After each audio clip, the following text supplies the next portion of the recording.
मानसिक और आत्मिक शांति कैसे मिलेगी जब शरीर तो हमारा निरोग रहेगा, जिसमें कोई रोग बीमारी तकलीफ दर्द ना हो, कोई पीड़ा नहीं हो। अगर शरीर में पीड़ा है, हमारे जीवन की जो आवश्यक मूलभूत ज़रूरतें हैं वो पूरी ना हो, तो हमें अगर कोई भक्ति की बात कहेगा, सत्संग की बात कहेगा, ध्यान अभ्यास की बात कहेगा, तो उनमें मन नहीं लगेगा। इसीलिए आपने देखा होगा कि भक्ति के लिए हम संतों के पास जाते हैं संसारी चीज़ों के लिए, लेकिन भक्ति के लिए संत कहते हैं कि तुम्हारी जो हम दवाई देते हैं उस दवाई से तुम्हारा जगत भी बनेगा और तुम्हारा अगत भी बनेगा। जगत कैसे बनेगा कि हम पहली शिक्षा ये देते हैं कि इंसान का जीवन अच्छा हो, वो व्यक्तिगत रूप से सही हो, पारिवारिक रूप से उसको शांति हो, सुख हो घर में। अगर घर में सुख नहीं है, शरीर उसका सही नहीं है, तो वो कुछ भी नहीं कर सकता। इसलिए उनके लिए क्या है कि शरीर को स्वस्थ रखने के लिए आदमी का खान पान सही होना चाहिए, मन को सही रखने के लिए इंसान की संगति अच्छी होनी चाहिए।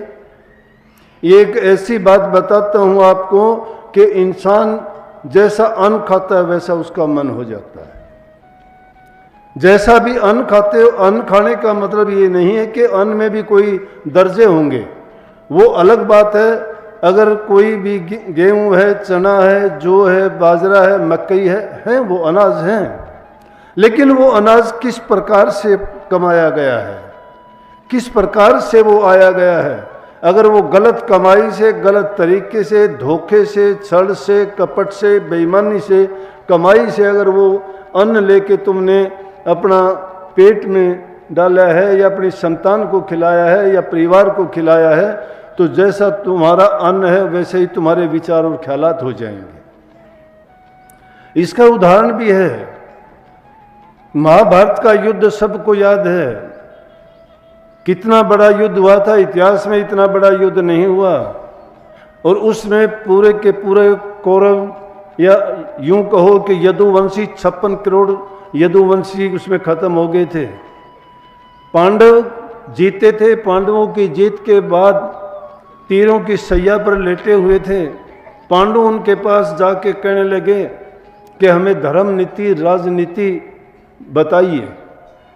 और जब भीष्म पितामह उनको धर्म नीति और राजनीति की बात करने लगे तो द्रौपदी जी कहने लगी, है पितामह मेरी भी एक बात सुनिए आप। बोले कि हाँ बोलो बेटी। बोले कि आज आप जो धर्म नीति बता रहे हैं, उस दिन आपकी धर्म नीति कहाँ गई थी जब भरी सभा में मुझे नंगा किया जा रहा था? तो उसका जवाब क्या दिया था? पितामह ने कहा था कि बेटी उस दिन मैंने एक दुष्ट आदमी का, दुर्योधन के घर का अन्न खा रखा था, जिसके कारण मेरे विचार खराब हो गए। जैसा अन्न जिस इंसान का, जैसे व्यक्ति का अन्न खाता है, वैसे इंसान के विचार भी हो जाते हैं। इसलिए अन्न हमारा कमाया हुआ, अगर अपनी मेहनत का कमाया हुआ है, तो मैं कहता हूँ वो अमृत से भी अच्छा है। जिसको भी दोगे, जो भी खाएगे, उसके विचार अच्छे हो जाएंगे। अगर वो अन्न शुद्ध नहीं है और वो ऐसे पैसे ही जैसे कोई गलत तरीके से कमाए पैसे से खरीदा गया है, या उसको किसी हमने और तरीके से उसको किसी से छीना झपटी करके लिया गया है, या चोरी करके उसको हमने अर्जित किया है, तो समझो कि उसके अन्न के खाने से हमारे विचार भी वैसे ही बिगड़ते चले जाएंगे। तो अन्न का शुद्ध होना चाहिए। दूसरा है संगति अच्छी होनी चाहिए। अगर संगति अच्छी नहीं है तो भी इंसान बर्बाद हो जाता है। मैं कहता हूं तुम कुछ दिन के लिए, कोई तुम्हें करने की जरूरत नहीं है। जो बुरे कर्म करते हैं, पाप करते हैं, निंदा करते हैं, चुगली करते हैं, 5 महीने 6 महीने उसके पास बैठ जाओ। तुम्हें पढ़ने लिखने समझने की जरूरत नहीं, तुम वैसे ही बन जाओगे। क्यों कि वो करते करते, देखते देखते तुम्हारे ख्यालात में और विचार में वही चीज़ें बस जाएंगी और तुम उसी दायरे में सीमित होकर रह जाओगे, उससे बाहर नहीं सोच पाओगे। तो संगति जिस इंसान की खराब होती है वो कभी भी अच्छा नहीं हो सकता। संगत ही गुण उपजे और संगत ही गुण जा। कुसंग से गुण जाते हैं इंसान के। बांस फांस मिश्री एक के भाई बिका।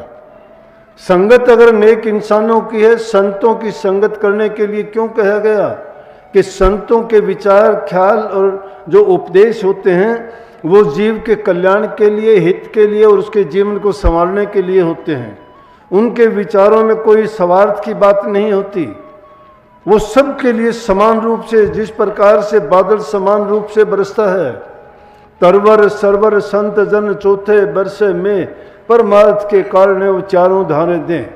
जिस प्रकार से सरवर अपने आप पानी नहीं पीता, तरवर अपने फलों को खुद नहीं खाता, इसी प्रकार से संत जन भी अपने लिए नहीं पर हित के कारण समाज के हित और कल्याण और भलाई के लिए सबके लिए समान ज्ञान बांटते हैं।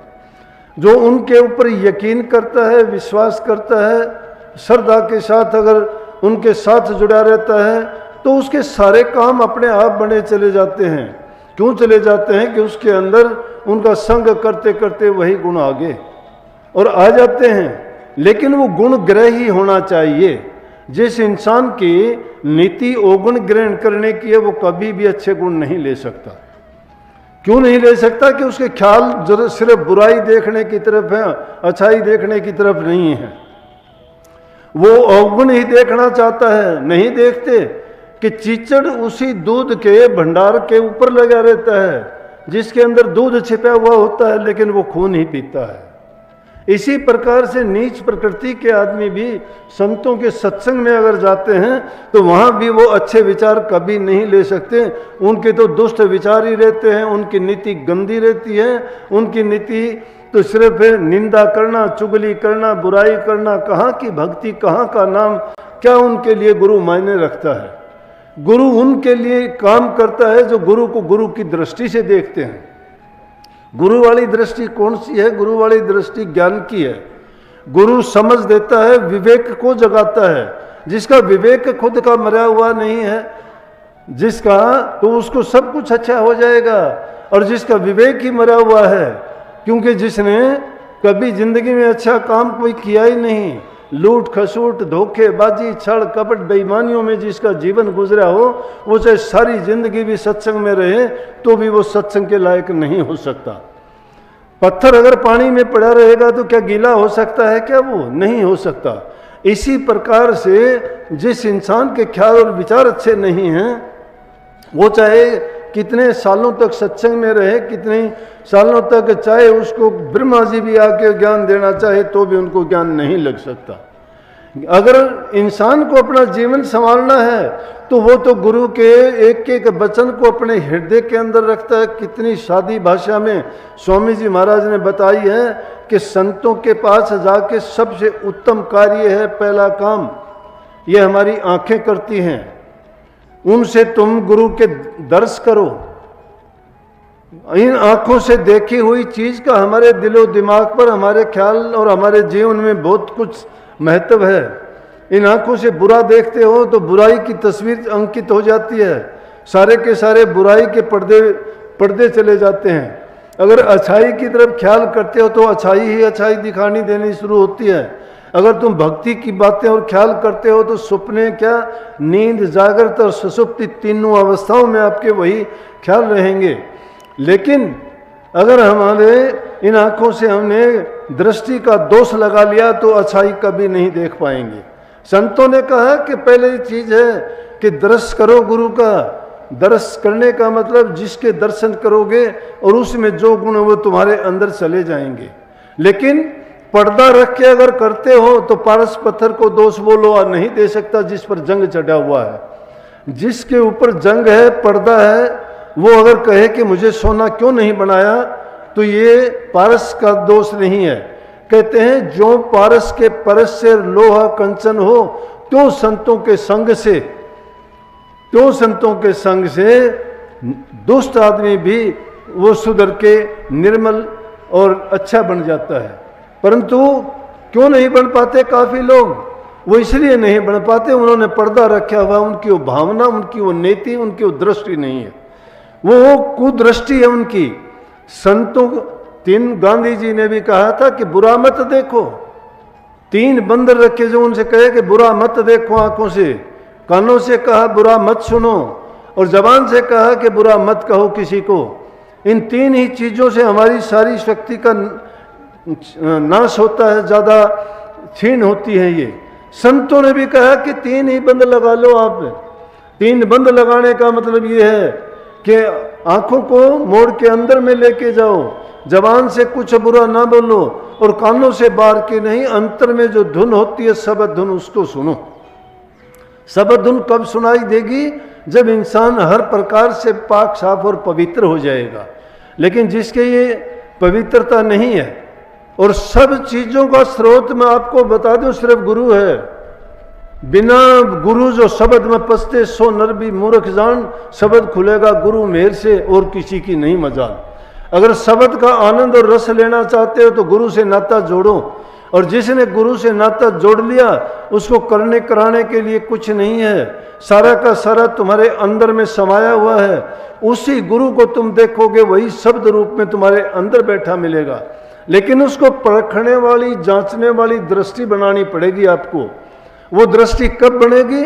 जब गुरु में दोष देखना शुरू कर दोगे, तुम अपने इष्ट में ही अगर कमियां निकालना शुरू कर दोगे, तो फिर तुम्हें मिलेगा क्या?